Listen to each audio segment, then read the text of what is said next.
Hi everybody, this is in continuation with the previous video or in class that in wherein we discussed transaction exposure. This is chapter 10 of unit 5. So next is economic exposure. As we have already discussed, the transaction exposure is actually a subpart of the economic exposure. In case of economic exposure, there can be three things. First is if any company executes transactions in foreign exchange markets, if they receive revenue from the foreign customs, but the third and important case is that if the companies are subject to foreign competition also. Remember हमने कहा था कि कोई भी ये एक company है, ना तो ये बाहर से कोई रिसोर्सेज इंपोर्ट करती है, ना ही ये बाहर कोई अपने प्रोडक्ट्स को सेल करती है, उसके बावजूद बाहर की कंपनीज़ कैसा परफॉर्म कर रही हैं वो इसको इम्पैक्ट करता है. कैसे? Suppose that this A company is in India and suppose that there is a B company that is in US. अब ये जो ए कंट्री है, लोकल कंट्री कंपनी है, इसका बाहर से कोई रिलेशन नहीं है, बट ये सेम प्रोडक्ट, सपोज ये एक्स कमोडिटी प्रोड्यूस करती है तो बी भी एक्स कमोडिटी प्रोड्यूस करती है. अब हम ये बोल रहे हैं कि बी ने अपना या तो प्रोडक्शन कॉस्ट रिड्यूस कर लिया है, या सपोज कि इंडिया की करेंसी जो है वो अप्रिशिएट हो गई है, as a result of which जो इम्पोर्ट्स हैं वो चीपर हो गए हैं. देयरफॉर क्या होगा, कुछ ऐसे कंज्यूमर्स होंगे which are going to purchase this X commodity which B is sending to India. जो बी एक्सपोर्ट कर रहा है इंडिया को, बी कंपनी एक्सपोर्ट कर रही है, तो कुछ ऐसी कंज्यूमर्स होंगे जो कि इस ए से अपना डिमांड रिड्यूस कर लेंगे and is are going to consume commodity X which is supplied by company B. तो ए का कोई रिलेशन नहीं है बाहर की किसी भी कंट्री के साथ, कोई भी कंपनी के साथ, बट इवन देन वो इम्पैक्ट होती है कि दूसरी उसके जो कॉम्पिटिटर फर्म्स हैं वो कैसा परफॉर्म कर रहे हैं. So I hope economic exposure clear हो गया होगा. ट्रांजैक्शन एक्सपोजर में हम सिर्फ एक्सपोर्ट्स और इम्पोर्ट्स की बात करते हैं. इकोनॉमिक एक्सपोजर में हमारे इम्पोर्ट्स, एक्सपोर्ट्स और कॉम्पिटिशन तीनों चीज़ें इंक्लूडेड हैं. इकोनॉमिक एक्सपोजर को ऑपरेटिंग एक्सपोजर भी बोला जाता है. So next is these are just examples कि एक यूएस फर्म है, इसका एक कॉन्ट्रैक्ट है to export products and it has agreed to accept euro depreciate हो जाएगा तो इसको नुकसान हो जाएगा. सेकंड, इसने कॉन्ट्रैक्ट किया हुआ है कि ये मटेरियल्स इंपोर्ट करेगा जो कि पैसोज में डिफाइन होंगे. अगर पैसों अप्रिशिएट हो गया और ये इंपोर्ट कर रहा है वहाँ से, देयरफॉर इसको नुकसान होएगा. थर्ड, अगर export products to the United Kingdom that are priced in dollars and competitors are located in United Kingdom और पाउंड डेप्रिशिएट हो गया है तो कंज्यूमर्स स्विच कर जाएंगे कॉम्पिटिटर्स को. And fourth, it sell products to local customers and its main competitor is based in Belgium. Then the euro depreciates causing some customers to switch to the competitors और इसका revenue जो भी ये local country से अपना derive कर रहा था वो रिड्यूस हो जाएगा. Okay, so now first is the exposure to local currency appreciation. अगर लोकल करेंसी अप्रिशिएट होती है तो क्या होता है. So let us see that first, अगर एक कंपनी है, इसके लोकल सेल्स हैं relative to a foreign competition in local markets और हमारी लोकल करेंसी अप्रिशिएट हो जाती है, therefore the impact of local currency on appreciation on transactions is that it is going to reduce and the impact of local currency depreciation in transaction is that it is going to increase. तो ये column बताएगा कि appreciation, local currency appreciate हो रहा है तो क्या हो रहा है, और लोकल करेंसी डेप्रिशिएट हो रहा है तो क्या हो रहा है. सिमिलरली, अगर फर्म्स के जो एक्सपोर्ट्स हैं वो डिनोमिनेटेड हैं लोकल करेंसी में और लोकल करेंसी अप्रिशिएट हो गई तो ये जो एक्सपोर्ट्स हैं, हमारी करेंसी अप्रिशिएट हो गई तो ये एक्सपोर्ट्स कॉस्टली हो जाएंगे. As a result of it जो इसको पैसा मिलेगा वो रिड्यूस हो जाएगा, इसको एडवर्सली इम्पैक्ट करेगा. वेयर एज अगर हमारी करेंसी डेप्रिशिएट हो जाती है तो एक्सपोर्ट्स हमारे चीपर हो जाएंगे और हमारा जो रेवेन्यू है वो इंक्रीज़ हो जाएगा एक्सपोर्ट्स का. And if firms exports is denominated in foreign currency then decrease increase and if interest received from foreign investments. तो ये सारे कंपोनेंट्स हमने बताए. कंक्लूजन क्या हो रहा है कि जो हमारा एप्रिसिएशन है वो हमारे इनफ्लोज को भी रिड्यूस कर रहा है और आउटफ्लोज को भी रिड्यूस कर रहा है. अगर हमारे इनफ्लोज आउटफ्लो से ज़्यादा रिड्यूस हो जाते हैं इस पर्टिकुलर कंपनी के तो हमको नुकसान होता है. वेराज अगर डेप्रिसिएशन के केस में अगर हम देखेंगे तो हमारे इनफ्लोज और आउटफ्लोज दोनों इंक्रीज़ कर रहे हैं. अगर हमारे आउटफ्लोज ज़्यादा इंक्रीज़ कर जाते हैं इनफ्लोज से तो हमारा नुकसान होएगा and vice versa. So, thus appreciation of firm's local currency reduces both cash inflows and outflows, and the final impact on net cash flow depends on which is reduced more due to the appreciation, and vice versa we can talk about depreciation also. Okay. So ये हमने depreciation का यहाँ पे लिखा हुआ है.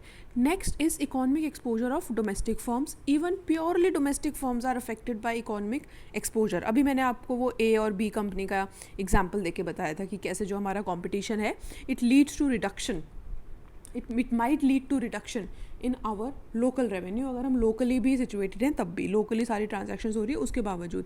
ये एक एग्जाम्पल है, you can read this, it is exactly same as A and B company. Then measuring economic exposure, जैसे हमने डिस्कस किया था कि ट्रांजैक्शन एक्सपोजर हम मेजर कर सकते हैं VAR के थ्रू, वैल्यू एट रिस्क के थ्रू. सिमिलरली हम इकोनॉमिक एक्सपोजर मेजर कर सकते हैं. First method is using sensitivity analysis and second method is using regression analysis. So let's first talk about the method using sensitivity analysis. It is actually separately considering how sales and expense categories are affected by various exchange rate scenario. Now suppose that there is a company, Madison company, and it is a US based MNC that purchases most of its materials from Canada. ठीक है, ये table भी please साथ साथ हम देखते जाएंगे. ये अपना जो बहुत सारा मटीरियल है वो कनाडा से भी परचेज करती है and generates a small portion of its sales from exporting to Canada.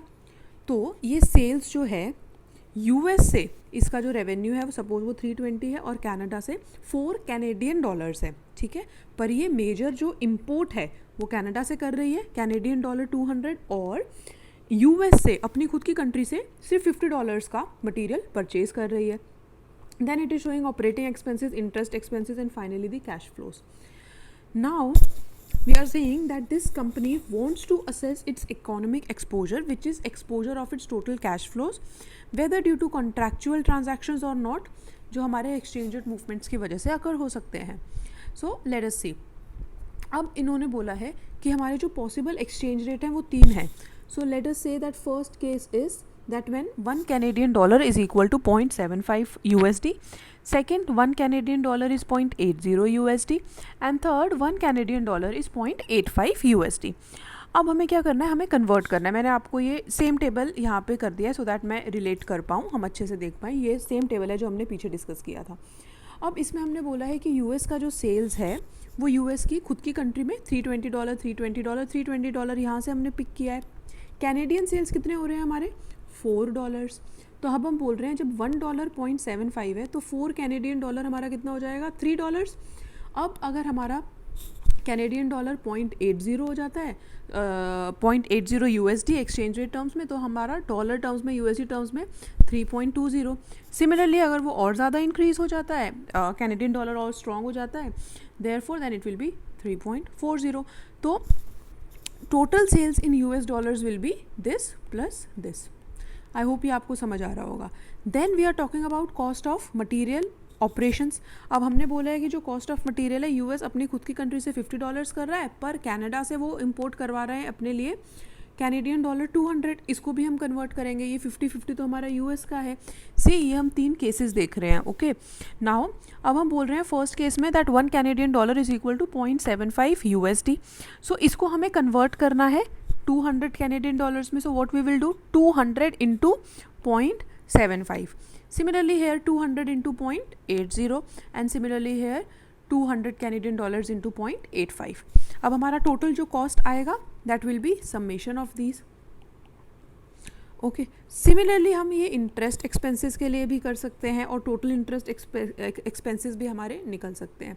तो अब इस कंपनी ने क्या किया है, इन्होंने 3 केस ले लिए हैं कि अगर हमारा एक्सचेंज रेट ये है या फिर ये है, तो हमें कैसे पता चलेगा कि हमारे क्या चेंजेस हो रहे हैं. So finally what we are seeing is that the effect of exchange rate on this company's revenue and cost can now be reviewed. This has actually said that the dollar value of Canadian sales and Canadian cost of materials would increase as a result of stronger Canadian dollar. हम ये बोल रहे हैं ना कि यहाँ पे पहले हम लोगों का था $1 Canadian 0.75 फर्स्ट केस में. सेकेंड हम बोल रहे हैं कि कैनेडियन डॉलर थोड़ा स्ट्रॉन्ग हो गया है, फिर बोल रहे हैं कैनेडियन डॉलर और थोड़ा अप्रिशिएट हो गया है. तो जैसे जैसे वो अप्रिशिएट हो रहा है हम लोगों का सेल्स भी इंक्रीज हो रहा है. Guys 1 second, I will just rub this. Okay, so 0.75 पे इट वॉज, जो कैनेडियन सेल्स था 3, then it was 3.20, then it was 3.40. But at the same time हमारी कॉस्ट भी इंक्रीज हो रही है. जैसे ही कैनेडियन डॉलर स्ट्रॉन्ग हो रहा है, अप्रिशिएट हो रहा है, $150, $160 एंड $170. सो दोनों चीज़ें इंक्रीज हो रही हैं हमारी. But because Canadian cost of material exposure is much greater than the Canadian sales exposure. So a strong Canadian dollar has a negative overall impact on its cash flows. ठीक है, क्योंकि हम लोगों का कॉस्ट ज़्यादा है, हम वहाँ से इम्पोर्ट ज़्यादा कर रहे हैं एज़ कम्पेयर टू एक्सपोर्ट, इसलिए इस कंपनी को नुकसान हो रहा है. अगर हम ये सिचुएशन वाइसा वर्सा कर देते, सपोज हम बोले ये कैनेडियन सेल्स नहीं है, ये कॉस्ट है जो हमें पड़ रही है वहाँ से इंपोर्ट करने की, और अगर हम बोले कैनेडियन कॉस्ट नहीं है, ये सेल्स है, तो क्या होगा, हमारी सेल्स का रेवेन्यू इंक्रीज़ होता जाएगा जैसे जैसे कैनेडियन डॉलर अप्रिशिएट करेगा, और ये इंक्रीज़ जो है, ये रेवेन्यू जो है, ये इसके कंपैरिजन में बहुत ज़्यादा होएगा. As a result of which this company will be benefited. तो ये वही कंक्लूजन है जो हमने यहाँ पे डिस्कस किया था. Where is that table? Yes, कि हमारा जब भी लोकल करेंसी डेप्रिशिएट करती है तो हमारा दोनों चीज़ें इंक्रीज़ करती हैं, कॉस्ट भी और आउटफ्लो भी और इनफ्लो भी. कौन सी ज़्यादा इंक्रीज़ करती है उसके ऊपर फाइनल आउटकम डिपेंड करता है. ठीक है, सो इस केस में हमारा डेप्रिशिएट हो रहा है USD, और कॉस्ट और सेल्स दोनों इंक्रीज़ हो रहे हैं, पर कॉस्ट सेल से ज़्यादा इंक्रीज़ हो रहा है, आउटफ्लो इनफ्लो से ज़्यादा इंक्रीज़ हो रहा है. देयरफॉर इस कंपनी को नुकसान हो रहा है. I hope this method is clear. So this was using sensitivity analysis. Next we are going to discuss using regression analysis. So now by applying regression analysis, we have come out with this formula where this PCF is percentage change in inflation adjusted cash flow. और हम ये बोल रहे हैं कि ये जो हमारा कैश फ्लो चेंज हो रहा है, ये डिपेंड करता है कि हमारा एक्सचेंज रेट कितना चेंज हो रहा है. वही बताया ना, this PCF is actually our dependent variable and exchange rate is independent variable. तो जितना भी हमारा percentage change in cash flow, P stands for percentage, CF stands for cash flow, इसमें हमारा कितना चेंज हो रहा है वो डिपेंड करेगा एक्सचेंज रेट कितना चेंज हो रहा है. और ये जो A1 कोफिशिएंट है ये बताएगा कि पर यूनिट हमारा कितना चेंज हो रहा है. And this mu t is nothing but the random error term. अब अगर हम बोल रहे हैं कि A1 पॉजिटिव है, तो इसका मतलब an increase in currency's value has a favorable effect on the firm's cash flows. और अगर ये नेगेटिव है तो इन्वर्स रिलेशनशिप है. इन्वर्स रिलेशनशिप मतलब कि जब हमारा ये एक्सचेंज रेट इंक्रीज करता है तो हमारा कैश फ्लो रिड्यूस करता है, and there is a negative relationship. It will create a negative impact on the company's total amount, revenue, balance sheet, whatever growth जो भी है. ठीक है. Okay, so this was regression analysis, simply taking out the relationship between the change in cash flow and the exchange rate. Okay, third and the last part of exposure is translation exposure. Already हम discuss कर चुके हैं translation क्या होता है, कि हमारा पिछली वीडियो में हुआ है, अगर आपने नहीं देखा है प्लीज़ देख लो, कि हमारी कोई एक पेरेंट कंपनी है जिसकी सब्सिडरी फर्म्स हैं डिफरेंट कंट्रीज़ में. तो जब हमारा फाइनेंशियल कंसोलिडेटेड स्टेटमेंट बनता है उस कंपनी का, तो जब हम सब्सिडरीज का जो भी हमारा करेंसी होता है उसको ट्रांसलेट करते हैं दूसरे एक्सचेंज रेट में, पेरेंट कंपनी के एक्सचेंज रेट में, तो हमारा बहुत ज़्यादा फ्लक्चुएशन हो सकता है. ठीक है, it is talking about that. और ये जो हमारे, इसको आप पढ़ लेना, यहाँ पे यही चीज़ें एक्सप्लेन की हैं जो अभी मैंने बताया है. सो ये जो गाइडलाइंस होती हैं, they are set by Financial accounting standards Board. It is nothing, not important, just go through it once. Now what are the determinants of this translation exposure? First is proportion of its business conducted in foreign subsidiaries, location of its foreign subsidiaries, and what are the accounting methods used. Suppose ये A parent company है, इसकी 3 subsidiaries हैं. ठीक है, ये US में है, ये इंडिया में है, ये UK में है, और हम बोल रहे हैं कि यहाँ पे इसका proportion कितना है, 40%, 20%, 40%. और लोकेशन हमने ऑलरेडी डिफाइन कर दी है. तो लोकेशन के बेसिस से हमें पता चलेगा कि वहाँ का जो करेंसी है वो स्ट्रॉन्ग चल रहा है, वीक चल रहा है, और प्रपोर्शन से पता चलेगा उसका टोटल इम्पैक्ट कितना होएगा हमारे ऊपर. तो प्रपोर्शन क्लियर हो गया, लोकेशन क्लियर होगा. Accounting method we are just going to discuss. Okay, so accounting method में हमारी यही चीज़ें आती हैं जो ये हमने बोला है. Just give it a quick recording. This is financial accounting standards board. ये क्या क्या बोलते हैं. Now we are taking an example on this. Suppose that this is a company, US based company, जिसकी एक ब्रिटिश सब्सिडरी है जिसने 10 pounds in 1 year earn किया है and 10 million and 10 million in year 2. When these earnings are consolidated along with other subsidiary earnings, so they will be translated in US dollars क्योंकि parent company US में है, at the weighted exchange rate for the year in the question. तो जो exchange rate हमारा year 1 में चल रहा होगा उसके बेसिस पे और जो year 2 में चल रहा होगा उसके बेसिस पे हम करेंगे. तो अब हम देखेंगे although हमारा दोनों साल में क्या हो रहा है, 10 मिलियन पाउंड्स ही हो रही है अर्निंग, पर क्योंकि हमारा एक्सचेंज रेट चेंज है तो जब हम इसको ट्रांसलेट करेंगे USD के टर्म्स में, there will be a difference due to the fluctuation in the exchange rate. इससे हमारा जो सब्सिडरी फॉर्म्स है उसको जब हम कन्वर्ट करते हैं तो हमारा डिफरेंस अराइज हो जाता है फाइनल स्टेटमेंट में. I hope this will be clear. Next is कि हमारा जो भी ये ट्रांसलेशन इफेक्ट है इसका इम्पैक्ट क्या पड़ता है स्टॉक प्राइसेस पे.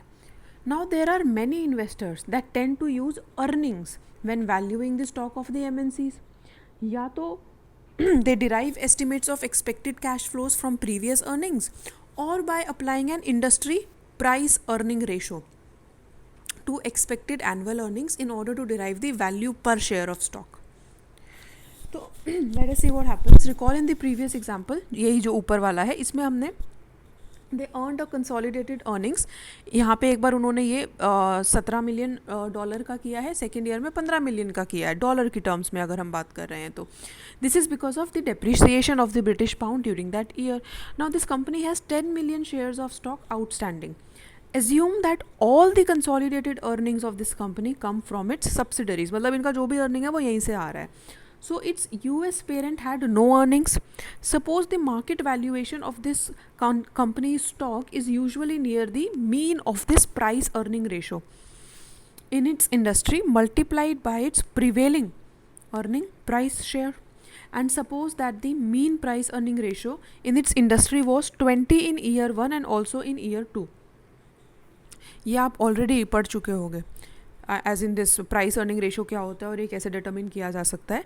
I think you have already gone through this in your previous semesters. So now see what happens. जब भी हमने बोला है कि ये 17 और ये 15 मिलियन डॉलर हो गया है ईयर 1 एंड ईयर 2 में. सो जो अर्निंग पर शेयर है that is computed as consolidated earnings divided by 10 million outstanding shares outstanding. तो ये हमारा एक्चुअली एक्सचेंज रेट ही डिटरमिन हो गया एक तरीके से. यहाँ पे था ना 1.70 1.50. Then we are saying prevailing price earning ratio in the industry, वो उन्होंने डिटरमिन किया है, वो हमारा 20 आ रहा है. अब ये जो हमारा EPS है हम कैसे कैलकुलेट करेंगे, value of this stock. This EPS earning per share multiplied by earning per share actually वही होता है हमारा कि जब हम उसको एक्सचेंज रेट की टर्म्स में बोलते हैं कि अपना ये कितना हम अर्न कर रहे हैं पर शेयर उसमें से, into this prevailing price ratio. So actually in first year we would have been earning from per share that is 34 value of the share $34, but in the second year it would be $30 due to the reduction in the earning per share. और ये earning per share reduce हुआ है due to the depreciation of the British pound. Okay. सो एक जो हमारा translation effect है उसका एक इम्पैक्ट हमारा स्टॉक वैल्यूएशन पे भी होता है. स्टॉक वैल्यूएशन रिड्यूस हो जाती है.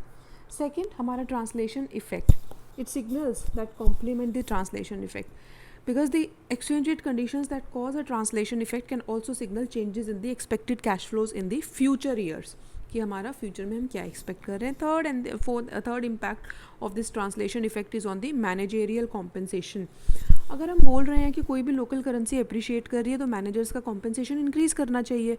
बट अगर एक और सब्सिडरी है वो किसी और करेंसी में है और वो डेप्रिशिएट कर रही है तो फिर मैनेजर्स का कॉम्पेंसेशन रिड्यूस होना चाहिए. तो इसका कंबाइंड इफेक्ट एक्चुअली मैनेजर्स को इम्पैक्ट करता है, उनके कॉम्पेंसेशंस को इम्पैक्ट करता है. So it manager compensation depends not just only on that particular subsidiary जहाँ पे वो मैनेजर बिलोंग करता है, पर बाकी सब्सिडरीज भी कैसे परफॉर्म कर रही हैं उसके ऊपर भी. और बाकी सब्सिडरीज कैसे परफॉर्म कर रही है वो डिपेंड करेगा एक्सचेंज रेट के ऊपर. Okay, so now I hope that all these 3 exchange rates, exchange rate exposure should be clear to you. Transaction exposure, economic exposure, and translation exposure. If not, or if you have any doubt, please feel free to ask me. Take care, guys.